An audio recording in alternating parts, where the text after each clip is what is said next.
Анечка, иди сюда быстрее, у нас атомная горит. Ой, мать. Алло, это ВПЧ-2? Да. Что у вас там горит? Взрыв на главном корпусе, между третьим и четвертым. А там люди есть? Да. И люди есть, да? Да. Леонид Алексеевич. Алло, третий и четвертый блок горит крыша в результате аварии взрыва.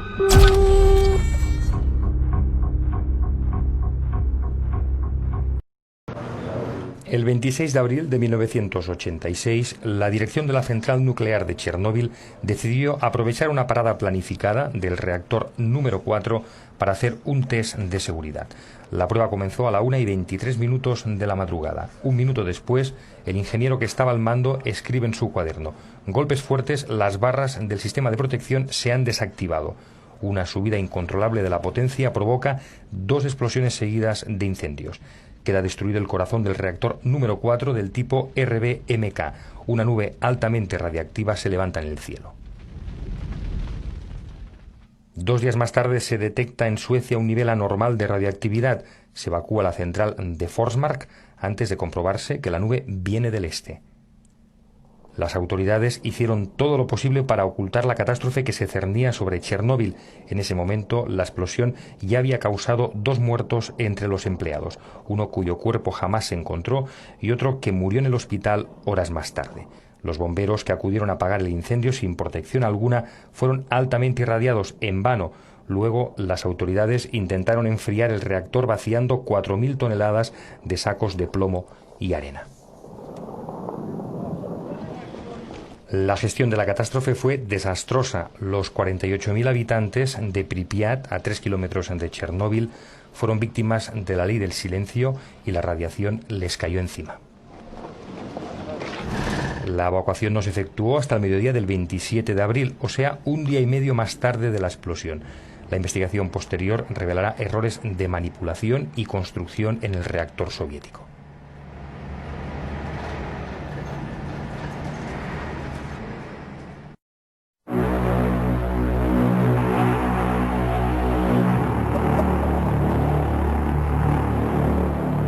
Los rudimentarios trajes de plomo y las máscaras conocidas como morros de cerdo provocaban llagas en la cara y estaban obsoletas.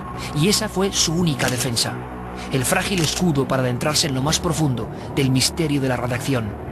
La inmensa mayoría de aquellos hombres no sabían a qué se enfrentaban. Muchos fueron obligados a ser liquidadores, aunque oficialmente jamás se admita. Reclutados quizá en una de las maniobras más atroces de toda la historia. Otros, militares veteranos en la reserva, sí eran conscientes de que daban su vida y su muerte horrible en una especie de ofrenda. Una ofrenda para salvar a su patria de aquel apocalipsis.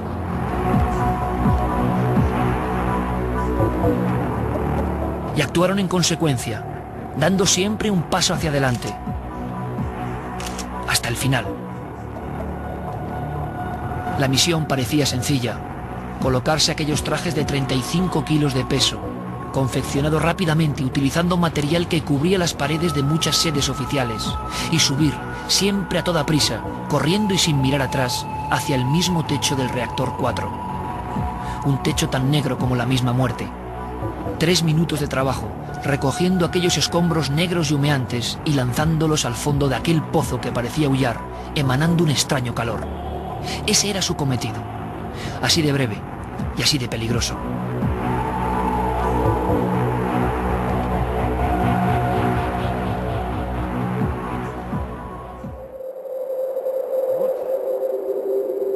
Aquí está la foto.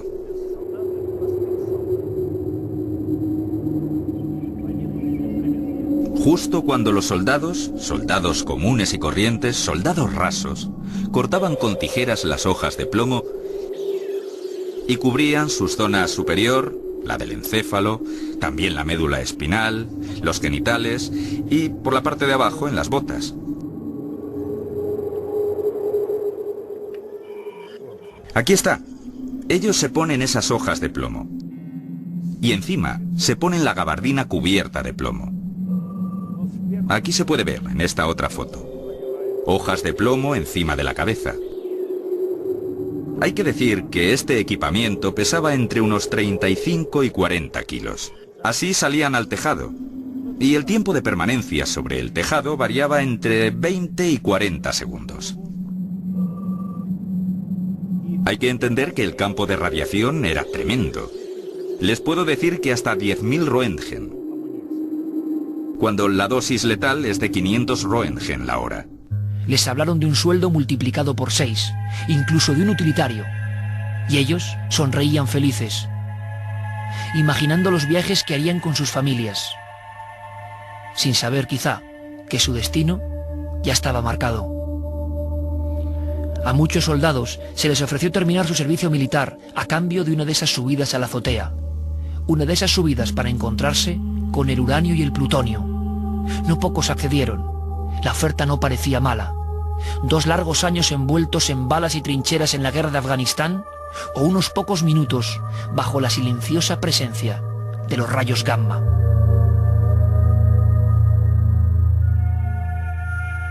Otros hombres dijeron que no era por dinero, y después entregaron su vida de forma voluntaria con un arrojo que sobrecoge el alma. Solo hace falta cruzarnos con su mirada perdida en el tiempo, la mirada de alguien que sabe que camina ya hacia el más allá, una mirada de alguien que se inmola para salvar a su país y quizá la humanidad.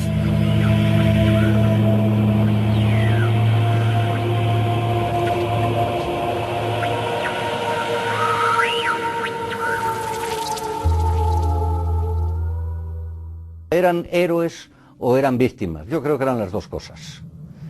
En la Unión Soviética, la verdad es que se dieron muchos casos de heroísmo, muchas circunstancias. Comunistas convencidos, y el amor a la patria en la Unión Soviética y en Rusia siempre fue una cosa muy, muy presente. Yo los compadezco y los admiro en cierta medida porque fueron héroes con respecto a su país, a su patria, a sus compatriotas, ¿no? Eran militares, pero también llegaban campesinos de las zonas más deprimidas. Sabían que el poder necesitaba de sus brazos y de su valor. También sospechaban que aquel era un viaje hacia un final atroz. En esta filmación les vemos siendo guiados a través de primitivos sistemas de vídeo, como si tuvieran que ejecutar una coreografía precisa y macabra a la vez. Aún resuenan las voces de los jefes, gritando angustiados, sabedores de que cada segundo de permanencia en el techo dividía la vida de la muerte.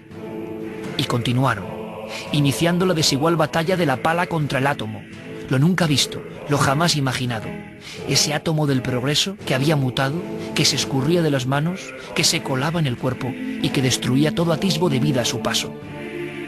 En estas imágenes, que tras el muro de Berlín permanecieron ocultas demasiado tiempo, se nos muestra a los liquidadores recogiendo el grafito radiactivo, con las manos desnudas, rompiendo cristales, atrapando cables, cavando a toda velocidad como máquinas humanas, respirando la radiación en un lugar que es lo más parecido que ha habido al infierno sobre la Tierra. Como un ejército de espectros vivientes, con trajes blancos que se oscurecían de inmediato y que podían usarse una sola vez, avanzaban hacia el gran cráter con decisión. Inconscientes unos, sabedores otros de que cada segundo, cada paso, era adentrarse más en aquel averno. La dosis de radiación recibida era absolutamente incompatible con la vida humana. Aún hoy, muchos científicos desconocen cómo podían resistir aquellos 3 minutos sin caer fulminados. Yo soy Igor Kostin y declaro hoy, como lo he hecho siempre, que estoy dispuesto a ponerme de rodillas ante la gran memoria de esta gente tan valiente. Ellos están muy enfermos, están olvidados, nadie se acuerda de ellos, y ningún hijo de puta les pregunta, ¿cómo está? ¿Qué necesita? ¿Cómo puedo ayudarle? Hoy sabemos que fueron empleadas unas 700.000 personas.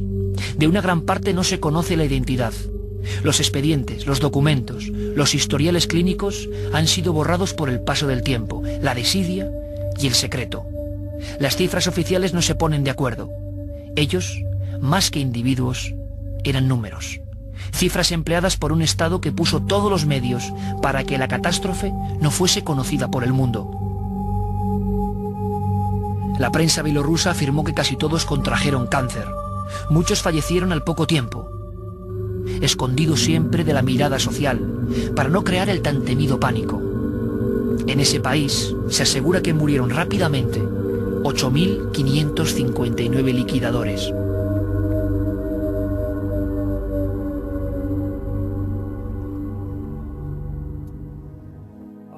Mirad. Esta es una quemadura producida por radioactividad. Es el pie de un liquidador. Y así tenía todo el cuerpo. Es la cabeza de un señor que trabajaba como guardia, que vio la explosión, se le cayó el gorro al suelo y cuando se lo volvió a poner, se encontró con que la cabeza se le había quedado así, con quemaduras. Este señor ya no vive. El primero está vivo, pero apenas se mueve. Aquí vemos a los 400 mineros de la región del Donetsk.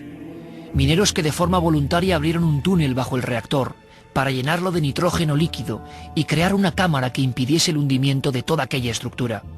Hombres que soportaron temperaturas imposibles bajo la superficie. En contra de las teorías de muchos ingenieros que seguían las evoluciones en los seguros despachos de la Plaza Roja, lograron su objetivo. Un objetivo sencillamente sobrehumano. A pesar de su juventud, muy pocos viven hoy. La mayoría desconocía los efectos de la radiación sobre el cuerpo humano. Si no se podía oler, si no se podía ver, no podía existir. Estos que aquí ven son los gatos del tejado. Operaban al atardecer a la misma vera del núcleo ardiente. La muerte, por lo tanto, era segura. Medían la radiación y comprobaban cómo esta no era homogénea, sino que se distribuía de forma caprichosa, como manchas globulares invisibles donde se podían alcanzar los 10.000 Roentgens. Permanecer a 1 metro de estas manchas significaba la remota posibilidad de seguir viviendo. Entrar en su perímetro durante 40 segundos era el camino directo hacia la tumba. Después de esta misión suicida, otros grupos, con este rudimentario mapa creado por compañeros muertos, podían evitarlas y así seguir recogiendo todo el combustible nuclear. En esta gran fosa, hoy siguen los restos recogidos por los liquidadores, con palas y manos. Restos de grafito retorcido que seguirán emitiendo su destello letal durante los próximos 24.000 años.